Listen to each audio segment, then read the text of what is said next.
¿Alguna vez has deseado algo con tanta intensidad que ese mismo deseo parecía alejarlo de ti? Piensa en eso un momento, no lo descartes como una simple paradoja. Siéntelo. Porque hay algo profundamente humano en esa experiencia, algo que casi todos hemos vivido y muy pocos nos hemos atrevido a examinar con honestidad. Queremos una relación y cuanto más la buscamos, más solos nos sentimos. Queremos ser reconocidos y cuanto más lo intentamos, más invisibles nos volvemos. Queremos amor, conexión, pertenencia, y sin embargo, algo dentro de nosotros parece sabotear cada oportunidad. ¿Qué es eso? ¿Mala suerte? ¿El destino? ¿Una herida de infancia que no termina de sanar? Tal vez, pero hoy quiero proponerte algo diferente. Quiero que consideremos la posibilidad de que lo que llamamos esfuerzo mental para atraer lo que deseamos, esa tensión constante, esa vigilancia permanente, ese querer controlar cada detalle del resultado, no es la solución, es parte del problema. Y no lo digo para culparte, lo digo porque lo he visto una y otra vez, en personas extraordinariamente inteligentes, profundamente sensibles, genuinamente buenas, que sin embargo viven atrapadas en un ciclo de deseo y frustración, de anhelo y vacío. Y la razón no está en su falta de esfuerzo, está en la naturaleza misma de ese esfuerzo. Permíteme comenzar con algo que Carl Jung observó hace más de un siglo y que sigue siendo una de las ideas más radicales y liberadoras que la psicología ha producido. Jung decía que la psique humana no es un sistema racional. No funciona como una máquina que obedece órdenes. La psique tiene su propia lógica, su propio lenguaje, sus propios deseos. Y gran parte de esa vida interior ocurre en un lugar que la conciencia no controla, que no puede ver directamente, que opera según leyes que el pensamiento lógico apenas comprende. Lo llamó el inconsciente. Y no lo digo como un concepto abstracto. Lo digo como una realidad viva que está operando ahora mismo en ti mientras escuchas estas palabras. El inconsciente no es un archivo de recuerdos olvidados. Es una fuerza activa. Es la parte de ti que elige sin que tú lo sepas, que atrae sin que tú lo planifiques, que repele sin que tú lo entiendas. Entonces, si queremos entender cómo atraer lo que verdaderamente deseamos, tenemos que empezar por ahí, no por las técnicas, no por los rituales, no por las afirmaciones positivas repetidas frente al espejo. Tenemos que empezar por entender qué está pasando en las profundidades de tu mundo interior. Porque lo que atraes no es lo que piensas que quieres, lo que atraes es lo que eres en tu totalidad, incluyendo las partes que no quieres ver. Déjame contarte algo que observé hace años cuando trabajaba con un grupo de personas en un proceso de acompañamiento psicológico. Había una mujer, llamémosla Valentina, brillante, articulada, con una claridad envidiable sobre lo que quería en la vida. Sabía exactamente qué tipo de pareja buscaba, qué tipo de trabajo merecía, qué tipo de vida quería construir. Lo tenía todo descrito con una precisión casi poética. Y sin embargo, año tras año, lo que llegaba a su vida era casi lo opuesto. Relaciones con hombres emocionalmente inaccesibles, trabajos donde se sentía invisibilizada, amistades que la agotaban más de lo que la nutrían. Un día me dijo, con esa mezcla de cansancio y desconcierto que reconozco en muchas personas, no lo entiendo, yo sé perfectamente lo que quiero. Lo visualizo, lo pido, lo intento. ¿Por qué no llega? Y yo le hice una pregunta que la dejó en silencio durante un buen rato. Le pregunté, ¿y qué crees que mereces en el fondo cuando nadie te está mirando? Ese silencio lo dijo todo, porque ahí está la clave. No en lo que pensamos que queremos, sino en lo que creemos, a un nivel más profundo y más honesto que merecemos. Y esa creencia no vive en la mente consciente, vive en el inconsciente, en esa zona oscura y fértil que Jung exploró durante toda su vida. Ahora bien, antes de continuar, quiero que hagamos algo juntos. Quiero que te preguntes con genuina curiosidad y sin juicio, ¿qué es lo que realmente deseas? No lo que crees que deberías desear, no lo que tus padres esperaban de ti, no lo que la sociedad define como éxito o felicidad, sino lo que tú, en tu momento más honesto, más silencioso, más vulnerable, reconoces como tu deseo más auténtico. ¿Lo tienes? ¿Puedes nombrarlo? Bien. Ahora quédate con eso, porque vamos a volver a ello más adelante, y es posible que lo veas de una manera completamente diferente. Volvamos a Jung. Uno de los conceptos más importantes que desarrolló es el de la sombra. La sombra es, en términos simples, todo aquello que hemos rechazado de nosotros mismos, todo lo que en algún momento de nuestra vida aprendimos que era inaceptable, peligroso, vergonzoso o simplemente demasiado. La ira que no nos permitimos sentir, el deseo que aprendimos a suprimir, la vulnerabilidad que escondimos porque nos enseñaron que era debilidad, la ambición que callamos porque parecía arrogante, la tristeza que enterramos porque había que ser fuerte. Toda esa energía no desaparece, simplemente se va al sótano, al inconsciente, y desde ahí opera. Silenciosamente, pero con una fuerza enorme. Jung tenía una frase que me parece absolutamente reveladora. Decía que aquello que no hacemos consciente se manifiesta en nuestras vidas como destino. Lo que no reconocemos en nosotros mismos lo proyectamos hacia afuera. Lo vemos en los demás. Lo atraemos en nuestras relaciones. Lo vivimos como mala suerte o como patrones que se repiten. ¿Cuántas veces has escuchado a alguien decir: siempre me pasa lo mismo con las relaciones? O no sé por qué, pero siempre termino en el mismo tipo de situación. Eso no es coincidencia, es la sombra operando. Es el inconsciente atrayendo exactamente lo que necesita para ser visto, para ser integrado, para ser sanado. Y aquí viene una verdad que puede ser incómoda, pero que, si la recibes bien, puede cambiar todo. El problema no es lo que el mundo te da o no te da. El problema, o mejor dicho, la oportunidad, es lo que tú aún no has integrado de ti mismo. Porque cuando integramos la sombra, cuando nos atrevemos a mirar esas partes que hemos rechazado y las reconocemos como nuestras, algo extraordinario sucede. El campo energético que proyectamos hacia el mundo cambia, y lo que atraemos cambia con él. No porque hayamos seguido una técnica, sino porque hemos cambiado por dentro. Recuerdo a otro hombre que acompañé durante un proceso bastante largo. Lo llamaré Sebastián. Era el tipo de persona que todos querrían tener como amigo, generoso hasta el exceso, siempre disponible, siempre sonriente. Nunca se quejaba, nunca pedía nada.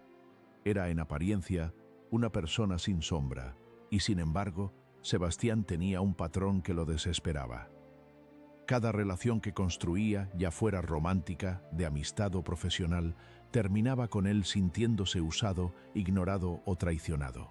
La gente siempre termina decepcionándome, me dijo una vez, con esa tristeza tranquila que es más dolorosa que el llanto. Le pregunté cuándo había sentido ira por última vez. Me miró como si le hubiera preguntado algo en otro idioma. ¿Ira?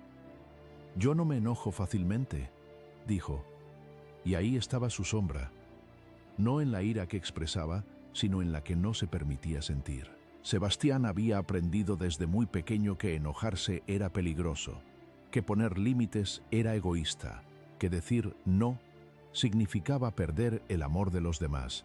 Así que enterró toda esa energía. Y esa energía enterrada, esa ira no reconocida, esa necesidad de límites que nunca se expresaba, atraía exactamente a las personas que la activarían. Personas que no respetaban sus límites, porque él mismo no los reconocía como válidos. Cuando Sebastián comenzó a trabajar su sombra, cuando se permitió sentir esa ira y entender lo que le estaba diciendo, cuando aprendió a poner límites no desde el miedo, sino desde el respeto propio, algo cambió. No de la noche a la mañana, pero cambió. Las personas que llegaban a su vida comenzaron a ser diferentes, más recíprocas, más honestas, más capaces de ver y respetar quién era él realmente. ¿Por qué? Porque él había cambiado lo que proyectaba. Había integrado una parte de sí mismo que antes vivía en las sombras. Esto es lo que quiero que entiendas. La atracción, en el sentido más profundo de la palabra, no es una técnica, no es una fórmula. Es el resultado natural de quien eres en tu totalidad. Y cuanto más completo estás, cuanto más integrado, cuanto más honesto contigo mismo, más poderoso es ese campo de atracción. Ahora bien, hablemos de algo que está profundamente relacionado con todo esto y que Jung exploró con una riqueza enorme. Hablemos de la energía femenina y la energía masculina, no como géneros, sino como principios psicológicos que viven en todos nosotros, independientemente de nuestra identidad de género. Jung los llamó el ánima y el animus. El ánima es el principio femenino en el hombre y el animus es el principio masculino en la mujer. Pero más allá de esa distinción técnica, lo que me interesa explorar contigo es la dinámica entre estas dos energías en cada uno de nosotros. La energía masculina, en su forma más sana, es la energía de la dirección, la presencia, la acción consciente, la capacidad de sostener. No de controlar, sino de sostener. De estar presente con firmeza y apertura al mismo tiempo.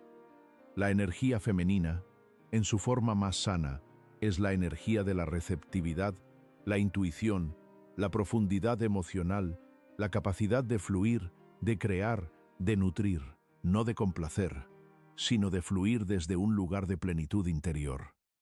Cuando estas dos energías están en desequilibrio dentro de nosotros, cuando una domina a la otra o cuando ambas están reprimidas, nuestra capacidad de atraer lo que deseamos se ve profundamente afectada. Piensa en alguien que vive completamente desde la energía masculina desbalanceada, siempre en modo de hacer, de controlar, de forzar resultados. No puede descansar, no puede recibir, no puede fluir, está en guerra constante con la incertidumbre. ¿Qué atrae? Situaciones que confirman que el mundo es un lugar que hay que conquistar a la fuerza. Relaciones donde tiene que ganarse el amor una y otra vez. Ahora piensa en alguien que vive completamente desde la energía femenina desbalanceada. Siempre esperando, siempre adaptándose, siempre disolviendo sus propios deseos para acomodar los de los demás. Sin dirección propia, sin presencia firme. ¿Qué atrae? Personas que llenan ese vacío de dirección, muchas veces de manera poco saludable. Relaciones donde termina perdiendo su identidad. El equilibrio entre estas dos energías no es una meta estática. Es un proceso vivo. Es la danza constante entre el hacer y el ser, entre la acción y la receptividad, entre la presencia y el flujo. Y cuando esa danza ocurre de manera más armoniosa dentro de ti, algo notable sucede en tu relación con el mundo. No tienes que perseguir lo que deseas con desesperación, porque has desarrollado la capacidad de recibirlo. Y no tienes que esperar pasivamente a que llegue, porque tienes la dirección interior para moverte hacia ello. Esto no es magia, es psicología, es la consecuencia natural de un trabajo interior genuino. Déjame hablar ahora de algo que creo que es uno de los malentendidos más comunes en torno a la idea de atraer lo que deseas.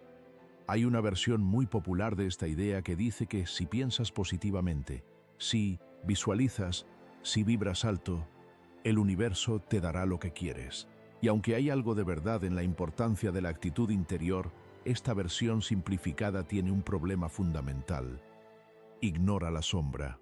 Ignora que dentro de ti hay partes que creen exactamente lo contrario de lo que estás intentando afirmar. Partes que creen que no mereces amor, que el éxito es peligroso, que ser visto es arriesgado, que la felicidad siempre tiene un precio. Y mientras esas partes no sean reconocidas e integradas, ninguna cantidad de afirmaciones positivas cambiará lo que realmente proyectas hacia el mundo. Es como intentar pintar una pared sin limpiarla primero. Puedes poner encima tantas capas de pintura nueva como quieras, pero si la pared está húmeda por dentro, si hay una grieta estructural, la pintura eventualmente se caerá. El trabajo interior genuino no es cosmético, es estructural. Y aquí quiero ser muy honesto contigo, porque creo que te lo mereces. Este trabajo no es fácil, no es rápido y no siempre se siente bien. Mirar las partes de ti que has rechazado, sentir las emociones que has enterrado, cuestionar las creencias que te han definido durante años, todo eso requiere valentía. Requiere una disposición a incomodarte, a desestabilizarte temporalmente para poder construir algo más sólido y más auténtico. Pero la buena noticia, y es una noticia genuinamente buena, es que no tienes que hacerlo todo de golpe. El proceso de individuación, como Jung lo llamaba, es exactamente eso. Un proceso, un viaje que dura toda la vida. Y cada pequeño paso de honestidad interior, cada momento en que reconoces algo de ti mismo que antes negabas, cada vez que te permites sentir lo que realmente sientes, es un paso hacia una versión de ti más completa, más magnética, más viva. Hablemos ahora de las relaciones, porque creo que es en el terreno de las relaciones donde todo esto se vuelve más concreto, más urgente, más personal. Jung tenía una idea fascinante sobre por qué nos enamoramos de quien nos enamoramos.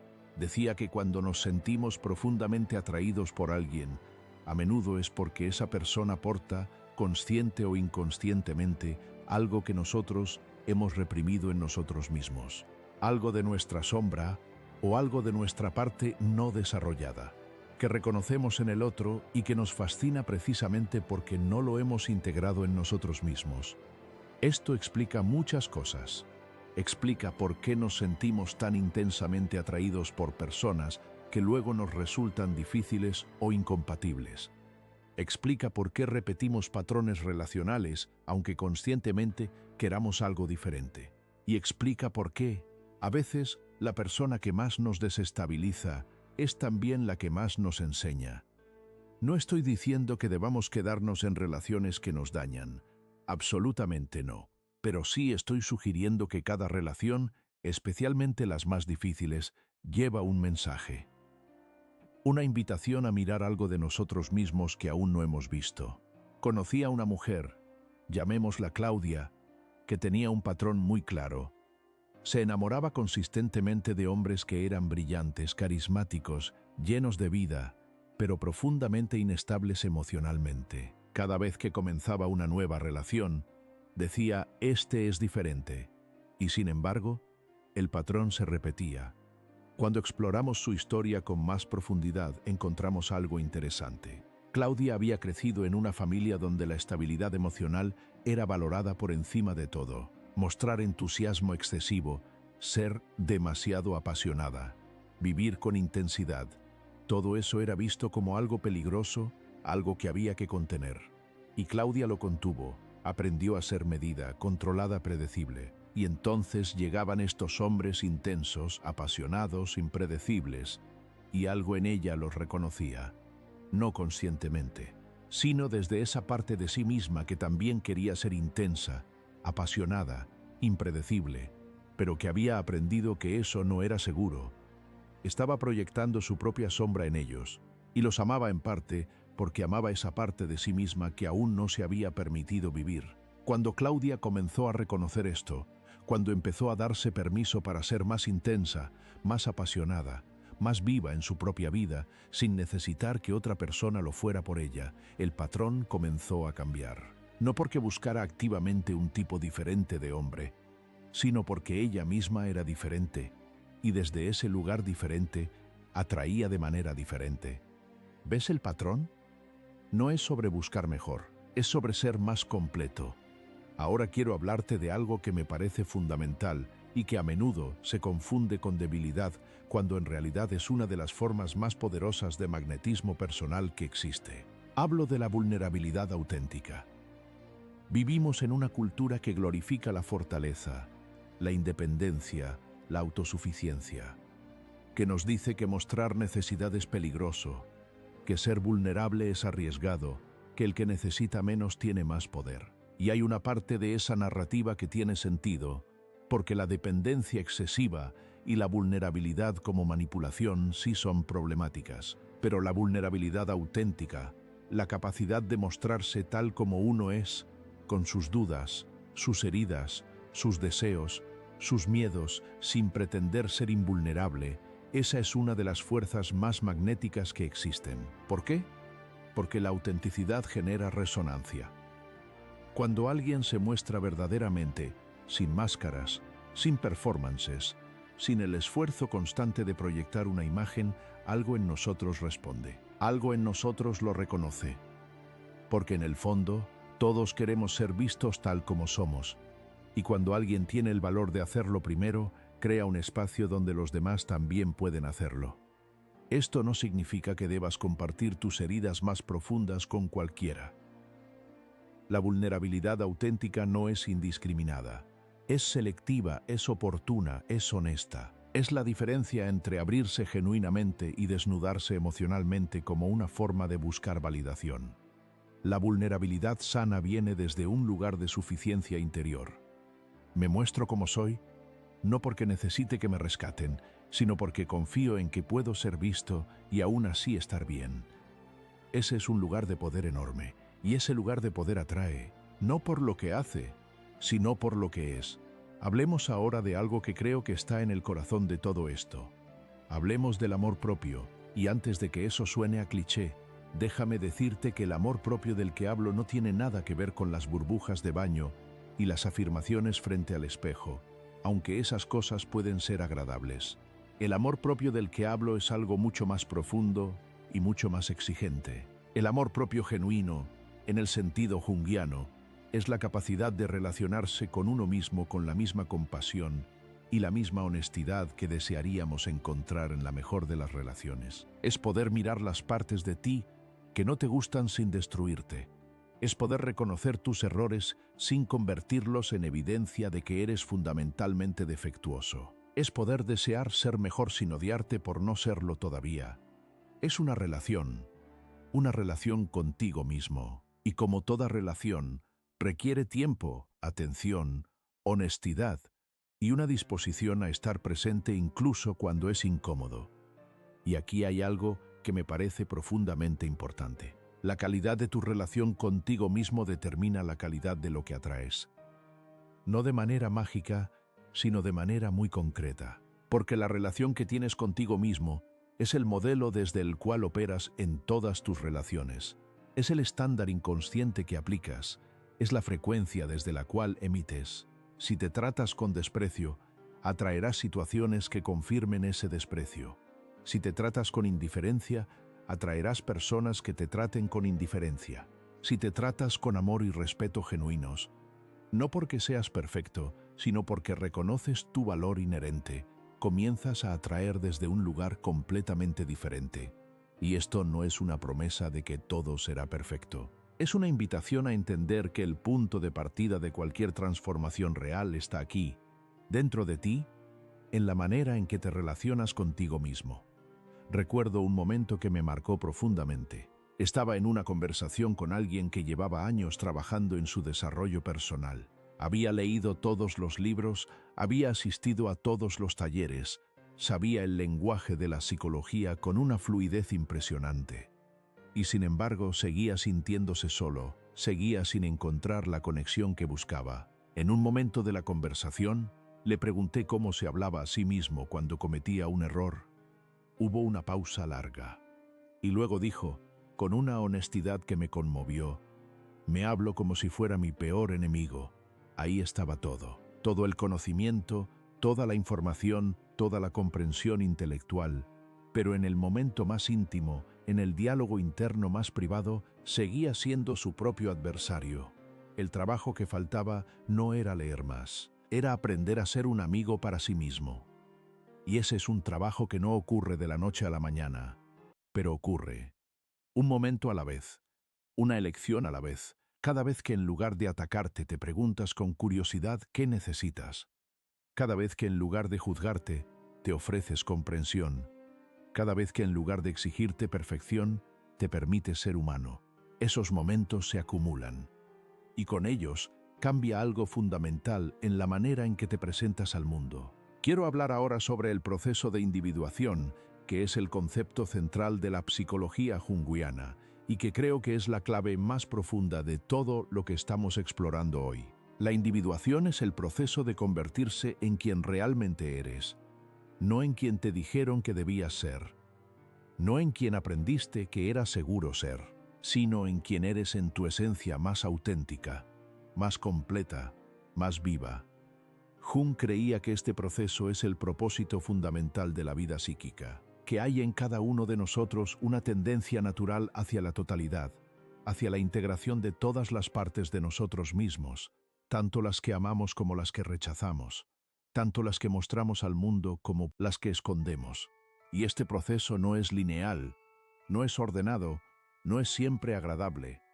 A menudo pasa por crisis, por pérdidas, por momentos de profunda desorientación. Jung observó que muchas de las crisis que vivimos, las rupturas, los fracasos, los periodos de depresión o ansiedad, no son simplemente problemas que resolver, sino invitaciones del alma hacia un nivel más profundo de comprensión y de vida.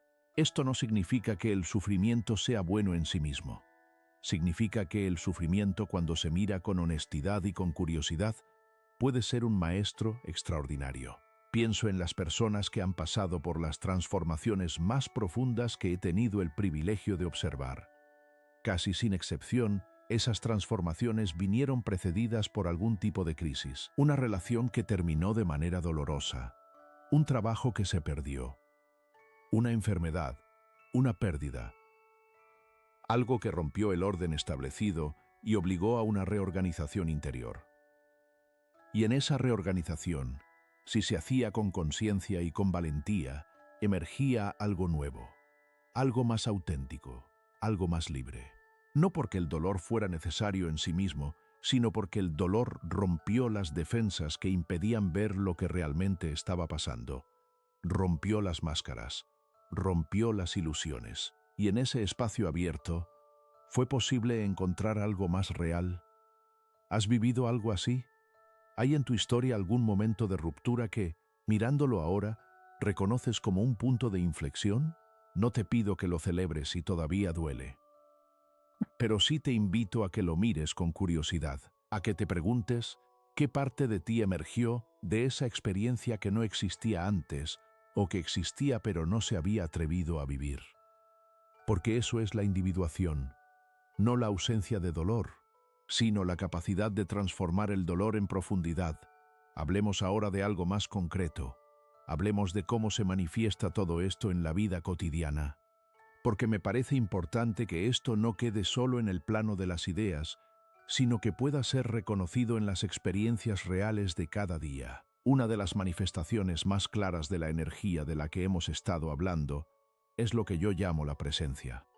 No la presencia como una técnica de mindfulness, aunque eso también tiene su valor, sino la presencia como una cualidad del ser.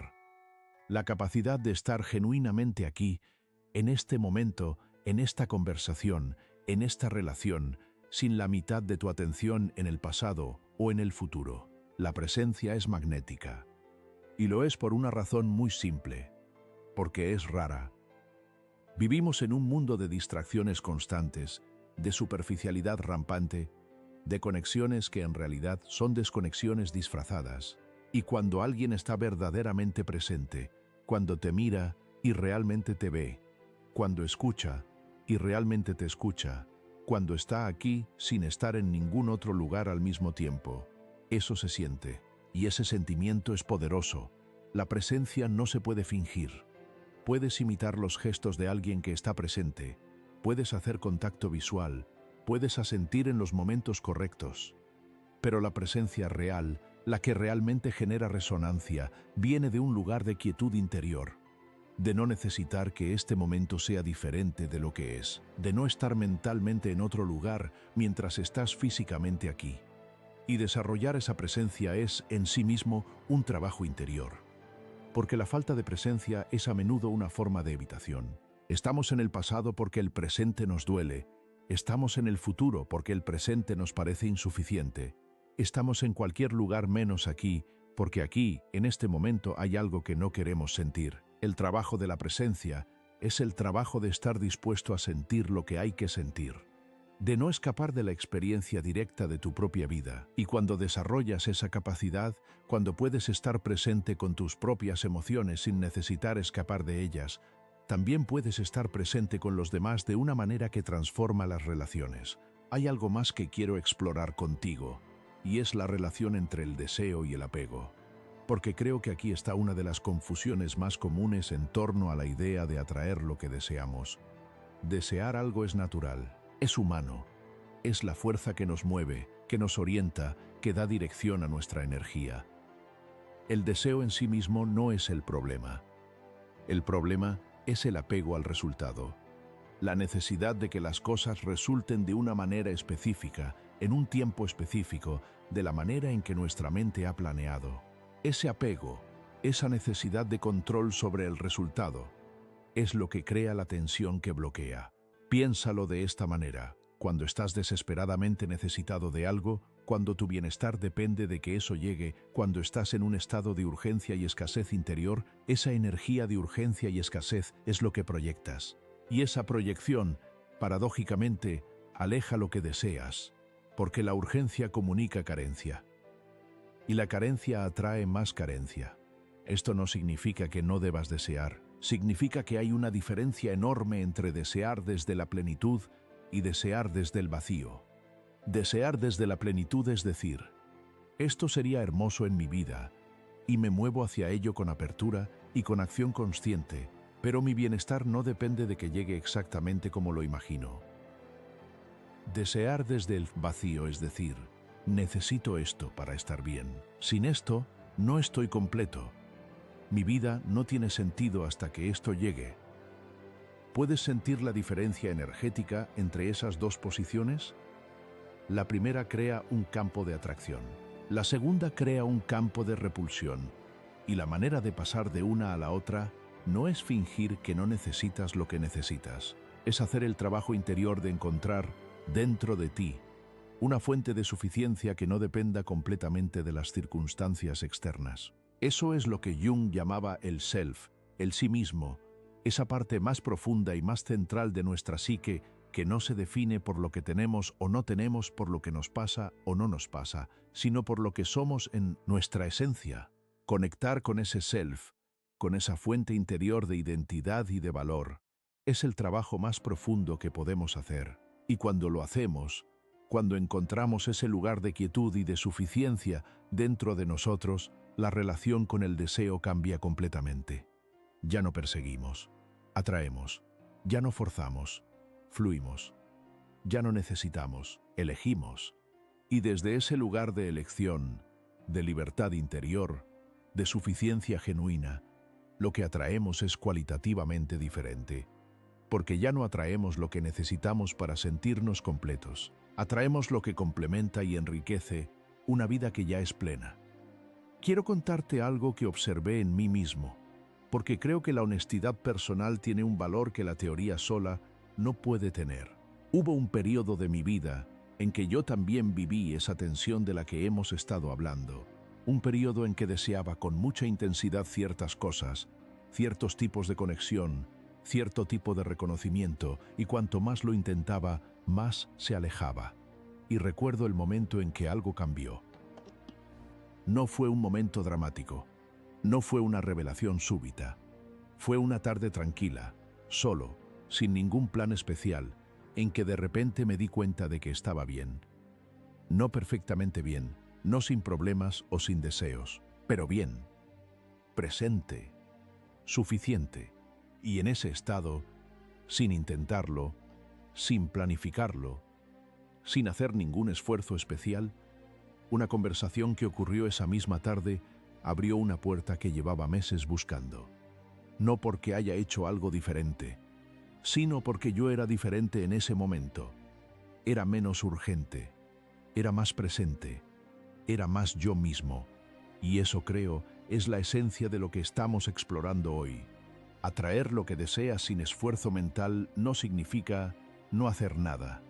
Significa hacer el trabajo correcto, el trabajo interior, el trabajo de conocerte, de integrarte, de estar presente, de relacionarte contigo mismo con honestidad y con amor.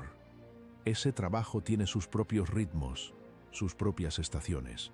Hay momentos de actividad intensa y momentos de quietud necesaria. Hay periodos de claridad y periodos de confusión que, si los atraviesas con paciencia, eventualmente te llevan a un nivel más profundo de comprensión. Hablemos ahora de algo que creo que es fundamental para todo lo que hemos explorado y que a menudo se pasa por alto. Hablemos del cuerpo, porque todo lo que hemos hablado sobre el inconsciente, la sombra, la energía, la presencia, no ocurre solo en la mente. Ocurre también en el cuerpo. El cuerpo es el hogar del inconsciente. Es donde las emociones no procesadas viven. Es donde los patrones más antiguos se almacenan. Cuando alguien entra en una habitación, no lees su energía con tu mente. La lees con tu cuerpo. Sientes antes de pensar. Y los demás sienten lo mismo con respecto a ti. Antes de que hayas dicho una sola palabra, antes de que hayas hecho ningún gesto consciente, tu cuerpo ya está comunicando quién eres, en qué estado estás, qué proyectas. Por eso el trabajo de integración no puede ser solo intelectual. Tiene que ser también somático, corporal. Tiene que incluir la capacidad de sentir las emociones en el cuerpo, de reconocerlas, de permitirles moverse y expresarse de manera apropiada. La ira que no se expresa vive en la tensión de los hombros, en la mandíbula apretada, en la respiración contenida. La tristeza que no se llora vive en el pecho pesado, en la garganta cerrada, en la fatiga que no tiene explicación médica. El miedo que no se reconoce vive en el estómago contraído, en la agitación constante, en la incapacidad de relajarse. Y todo eso se proyecta, todo eso comunica, todo eso influye en lo que atraemos. No te pido que te conviertas en experto en trabajo corporal. Te pido algo mucho más simple. Te pido que empieces a prestar atención a tu cuerpo, a notar qué sientes físicamente en diferentes situaciones, a preguntarte qué está tratando de decirte esa tensión en los hombros, esa opresión en el pecho, esa inquietud en el estómago, porque el cuerpo no miente. Y cuando aprendes a escucharlo, tienes acceso a una fuente de información sobre ti mismo que la mente racional sola nunca podría darte. Hay una práctica muy sencilla que quiero compartir contigo. No es una técnica de atracción, es una práctica de presencia y de honestidad interior. Y consiste en esto. Una vez al día, en un momento de quietud, siéntate con tu cuerpo. Cierra los ojos si puedes. Respira unas pocas veces de manera consciente. Y luego pregúntate, ¿qué estoy sintiendo ahora mismo? No qué estás pensando, no qué deberías sentir, sino qué estás sintiendo. Y luego simplemente observa, sin juzgar, sin intentar cambiar lo que encuentres. Solo con curiosidad y con apertura. Eso es todo. Eso es el comienzo, porque la capacidad de estar presente con lo que realmente sientes es el fundamento de todo lo demás. Es el fundamento de la autenticidad, de la integración, de la presencia, del magnetismo personal genuino. Quiero hablar ahora de algo que está íntimamente relacionado con todo lo anterior y que creo que merece su propio espacio. Hablemos del amor consciente. El amor consciente, a diferencia de lo que a veces llamamos amor, pero que en realidad es dependencia, necesidad o proyección, es una forma de relacionarse con otra persona desde un lugar de libertad interior, desde un lugar donde el otro no es necesario para tu completud, sino deseado para el enriquecimiento mutuo. Jung tenía una visión del amor que me parece extraordinariamente madura y al mismo tiempo profundamente exigente. Decía que el amor verdadero no es fusión, no es la disolución de dos individualidades en una sola. Es el encuentro de dos individualidades que se reconocen, que se eligen, que crecen juntas sin perderse la una a la otra. Esto implica una paradoja hermosa. Para amar bien a otro, primero tienes que ser capaz de estar solo. No solo en el sentido físico, sino en el sentido psicológico. Tienes que ser capaz de habitar tu propia vida, de encontrar sentido y plenitud dentro de ti mismo, antes de poder encontrarte genuinamente con otro. Porque cuando no puedes estar solo, cuando la soledad se siente como una amenaza existencial, lo que buscas en el otro no es amor, es rescate. Y el rescate, aunque se siente como amor al principio, tiene una dinámica muy diferente. Tiene una dinámica de dependencia, de deuda, de poder que eventualmente corroe la relación. El amor consciente, en cambio, comienza desde la suficiencia. Estoy bien, estoy completo en mi esencia, aunque no en mi desarrollo, que siempre sigue creciendo. Y desde ese lugar te elijo, no porque te necesite para sobrevivir emocionalmente, sino porque tu presencia en mi vida la hace más rica, más profunda, más bella. ¿Puedes sentir la diferencia? No es una diferencia de palabras, Es una diferencia de posición interior. Y esa posición interior lo cambia todo en la manera en que te relacionas. Ahora bien, llegar a ese lugar de suficiencia interior no es simple. Requiere exactamente el trabajo del que hemos estado hablando. Requiere conocer tu sombra. Requiere integrar las partes de ti que has rechazado. Requiere desarrollar una relación honesta y compasiva contigo mismo. Requiere aprender a estar presente con tu propia experiencia sin necesitar escapar de ella. Pero cuando llegas ahí, aunque sea de manera parcial y siempre en proceso, la manera en que te relacionas con el amor cambia completamente. Ya no persigues el amor. Lo recibes, ya no te aferras al amor. Lo sostienes con manos abiertas, ya no temes perder el amor.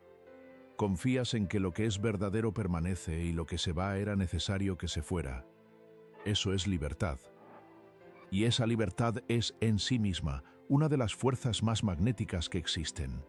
Déjame hablarte ahora de algo que me parece crucial y que a menudo se subestima en las conversaciones sobre desarrollo personal y atracción. Hablemos de la autenticidad como práctica cotidiana.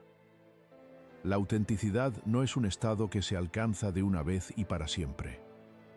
Es una práctica, es una elección que se hace una y otra vez, en pequeños momentos cotidianos, muchas veces a contracorriente de lo que sería más fácil o más socialmente conveniente. Ser auténtico significa decir lo que realmente piensas cuando importa, aunque no sea lo que el otro quiere escuchar. Significa expresar lo que realmente sientes, de manera apropiada y oportuna, en lugar de guardar todo para no molestar. Significa hacer elecciones que se alineen con tus valores reales, no con los valores que crees que deberías tener.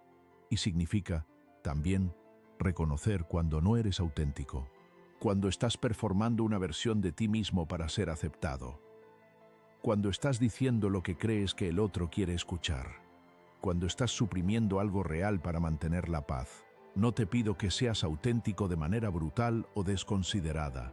La autenticidad no es sinónimo de impulsividad o de falta de tacto.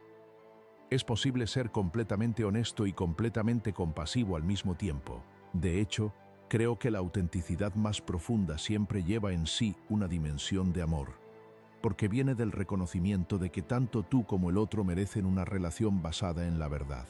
La autenticidad tiene un costo, eso es verdad. A veces el costo es la incomodidad de una conversación difícil, a veces es el riesgo de no ser aceptado por quien eres realmente, a veces es la soledad temporal de haber elegido la verdad sobre la conveniencia. Pero el costo de no ser auténtico es mucho mayor. Es vivir una vida que no es tuya. Es relacionarte con personas que aman una imagen de ti, no a ti.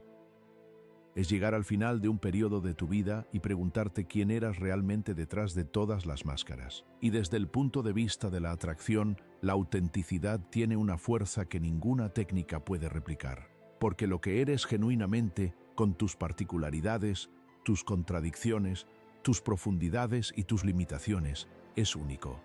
No hay nadie más en el mundo que sea exactamente como tú. Y esa unicidad, cuando se expresa con honestidad y con valentía, genera una resonancia que la perfección fabricada nunca puede generar. Piensa en las personas que más te han impactado en tu vida, las que más recuerdas, las que más han dejado huella. ¿Eran perfectas? ¿Tenían todo resuelto? ¿Proyectaban una imagen impecable? Probablemente no. Probablemente eran personas que de alguna manera se mostraban tal como eran, que tenían algo real, algo genuino, algo que no podías ignorar precisamente porque no era una performance. Eso es lo que quiero para ti. No la perfección, la autenticidad, no la imagen más atractiva, la presencia más real. Quiero hablar ahora de algo que creo que es uno de los aspectos más profundos y menos explorados de la psicología junguiana en relación con la atracción y las relaciones. Hablemos del concepto de la proyección y de cómo recuperarla. Ya hemos mencionado la proyección antes, pero quiero profundizar en ello, porque creo que es una de las herramientas más poderosas de autoconocimiento que existen. Cuando proyectamos, tomamos algo que vive dentro de nosotros, ya sea algo que admiramos o algo que rechazamos, y lo vemos como si perteneciera al otro. Lo proyectamos sobre los demás como si fueran una pantalla. Las proyecciones positivas son las que generan la fascinación intensa, la idealización, este es el amor de mi vida que ocurre muy rápido y muy intensamente. En esos momentos estamos viendo en el otro algo de nuestro propio potencial no desarrollado, algo de nuestra propia sombra luminosa, como la llamaba Jung, esas partes de nosotros que son positivas pero que tampoco hemos integrado. Las proyecciones negativas son las que generan el rechazo intenso, la irritación desproporcionada, ese no soporto a esta persona que a veces no tiene una explicación racional clara. En esos momentos, estamos viendo en el otro algo de nuestra sombra oscura, algo que hemos rechazado en nosotros mismos. Y la práctica de recuperar las proyecciones consiste en preguntar, cada vez que tenemos una reacción muy intensa, ya sea de atracción o de rechazo, ¿qué me está diciendo esto sobre mí? ¿Qué parte de mí estoy viendo en este espejo? No es una práctica cómoda. Requiere una honestidad que puede ser desafiante, pero es extraordinariamente liberadora, porque cada vez que recuperas una proyección, cada vez que reconoces en ti mismo lo que antes veías solo en el otro, recuperas energía. Recuperas una parte de ti mismo, y eso te hace más completo, más integrado, más presente. Y desde ese lugar de mayor completud, lo que atraes cambia, porque ya no necesitas que el otro porte lo que tú no te has permitido ser. Puedes encontrarte con el otro como lo que realmente es, no como lo que necesitas que sea. Eso es la base de las relaciones más profundas y más duraderas. No la proyección mutua, que eventualmente se derrumba cuando la realidad del otro no coincide con la imagen que habíamos proyectado, sino el encuentro genuino entre dos personas que se ven tal como son, con sus luces y sus sombras, y que eligen estar juntas desde ese lugar de visión real. Estamos llegando a un momento de la conversación donde quiero que hagamos algo diferente. Quiero que te detengas un momento, que pongas en pausa todo lo que has escuchado hasta ahora, que simplemente estés aquí, con lo que has sentido, con lo que ha resonado, con lo que quizás ha removido algo en ti. ¿Hay algo de lo que hemos explorado que haya tocado algo en tu historia? ¿Alguna idea que haya generado un reconocimiento? Ese sí. ¿Esto es lo que me pasa? ¿Alguna que haya generado resistencia? Ese no, esto no es para mí. Que a veces es la señal de que algo importante está siendo tocado. No tienes que tener respuestas claras ahora mismo. La psicología profunda no trabaja con respuestas rápidas. Trabaja con preguntas que se van abriendo lentamente, que van revelando capas de significado a medida que les das tiempo y espacio. Lo que sí te pido es que no descartes lo que ha resonado, que lo guardes, que lo dejes trabajar en ti, que confíes en que si algo ha tocado algo hay una razón. Y esa razón, si la sigues con curiosidad y con honestidad, puede llevarte a algo importante. Quiero hablar ahora de algo que me parece un puente hermoso entre todo lo que hemos explorado y la vida cotidiana. Hablemos de la intención versus la tensión. Hay una diferencia enorme entre tener una intención clara y vivir en tensión constante. La intención es la dirección. Es saber hacia dónde quieres ir, qué tipo de vida quieres construir, qué tipo de relaciones quieres cultivar.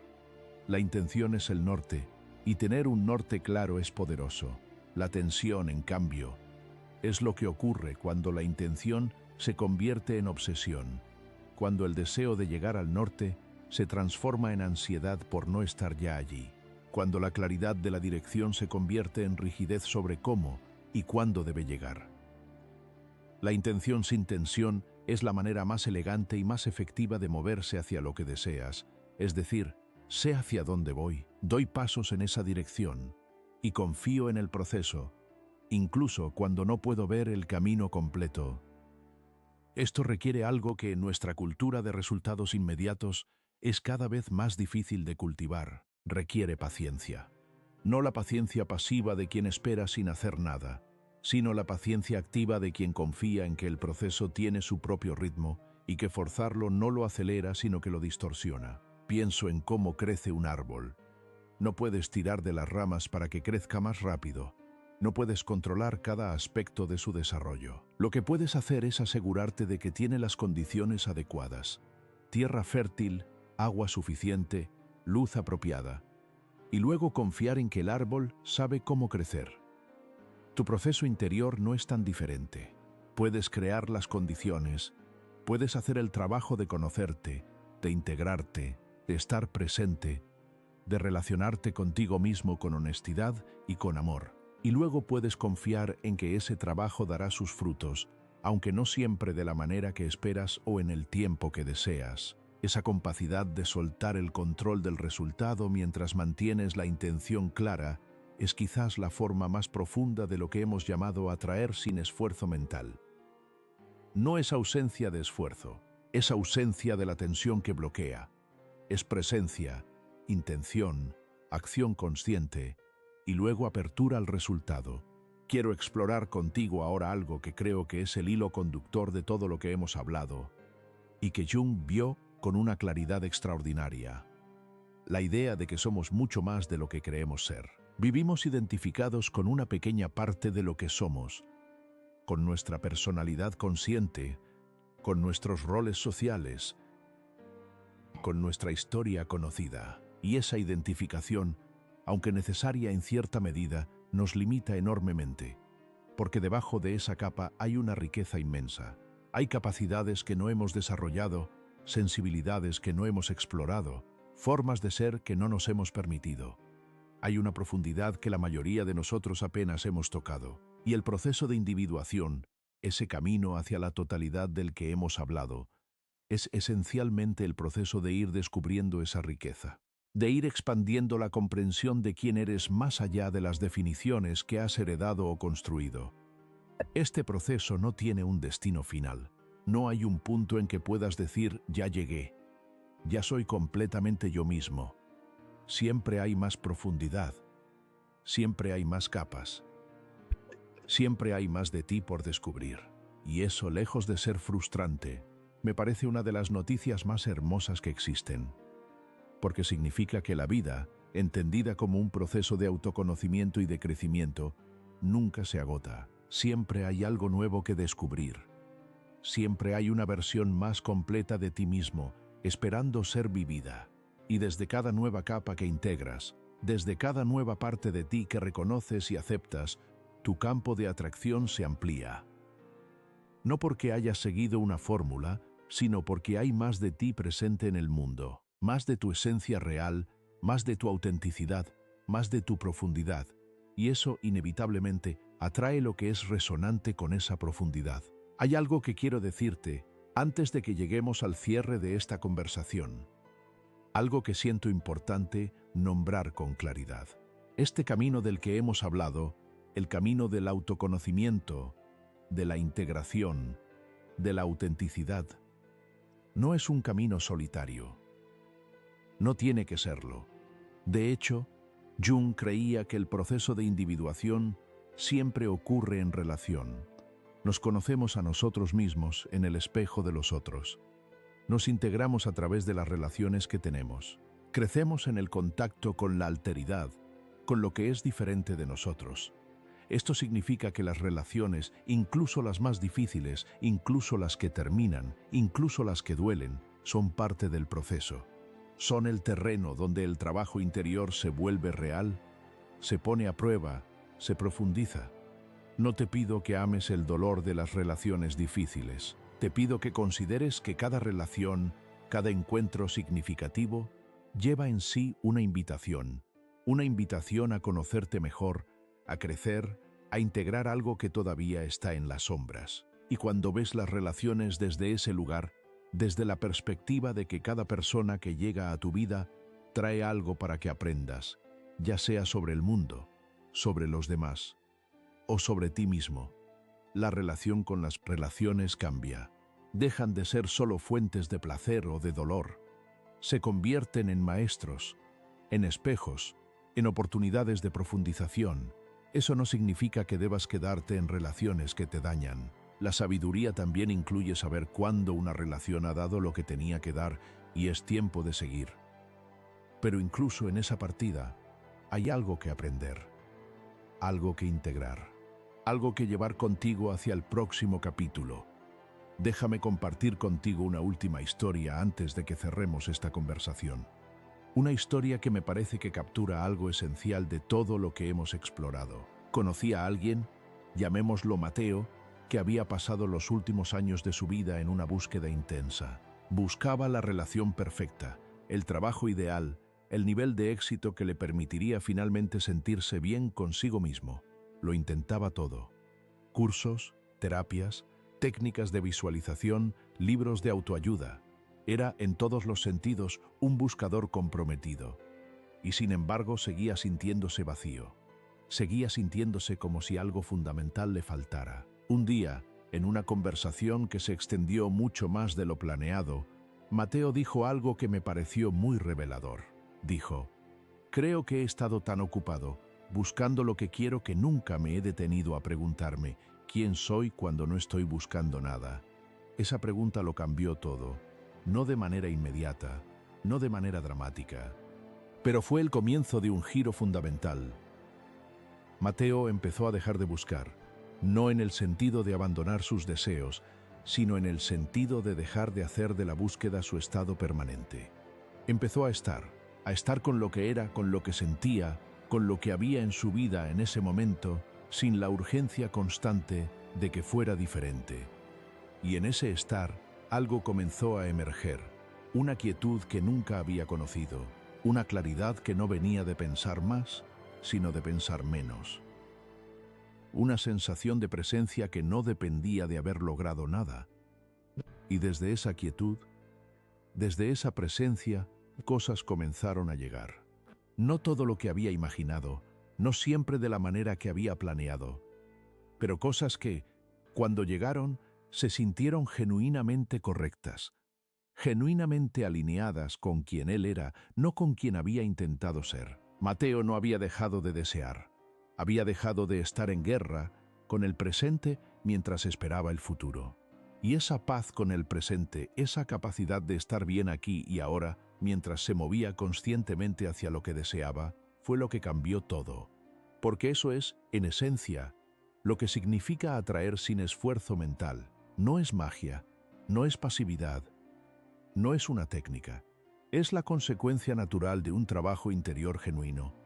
Es lo que ocurre cuando dejas de perseguir y empiezas a ser, cuando dejas de forzar y empiezas a fluir, cuando dejas de necesitar desesperadamente y empiezas a elegir desde la libertad. Estamos llegando al final de esta conversación y quiero cerrarla no con respuestas, sino con preguntas. Porque creo que las preguntas correctas son más valiosas que las respuestas correctas. Las preguntas te acompañan. Las preguntas siguen trabajando en ti cuando ya no estás escuchando. Así que te dejo con estas. ¿Qué parte de ti has estado rechazando que podría ser, en realidad, una fuente de fortaleza o de profundidad que aún no has reconocido? ¿Qué deseas desde el vacío que podrías aprender a desear desde la plenitud? ¿Qué proyecciones llevas contigo? ¿Qué ves en los demás que en realidad vive también en ti, esperando ser integrado? ¿Cómo te hablas a ti mismo en los momentos más privados?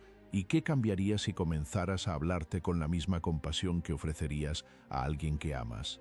¿Qué parte de tu historia, de tu dolor, de tu proceso de transformación, ha estado esperando que la mires con curiosidad en lugar de con vergüenza?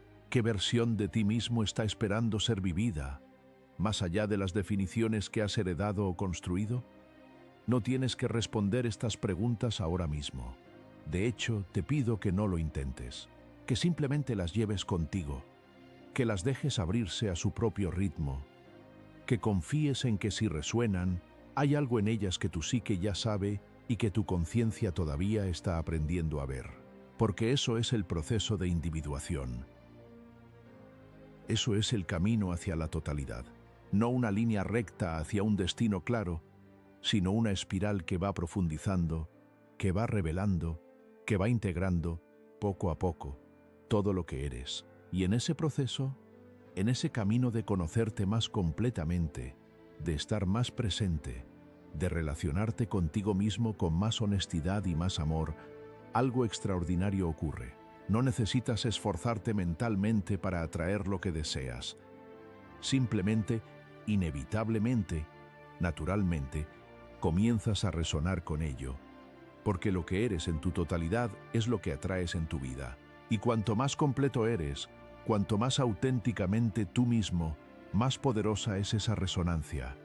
No porque hayas seguido una fórmula, sino porque has hecho el único trabajo que realmente transforma, el trabajo de conocerte, el trabajo de estar presente con tu propia vida, con toda su complejidad, con toda su profundidad, con toda su belleza imperfecta y real. Ese es el camino. No el más fácil, pero sí el más verdadero. Y en ese camino, lo que encuentras no es solo lo que deseabas, es algo más. Algo que no sabías que necesitabas, pero que, cuando llega, reconoces de inmediato como propio, porque siempre estuvo esperándote, esperando que tú llegaras a ser suficientemente tú mismo para recibirlo. Gracias por acompañarme en esta conversación. Cuídate y sigue mirando hacia adentro.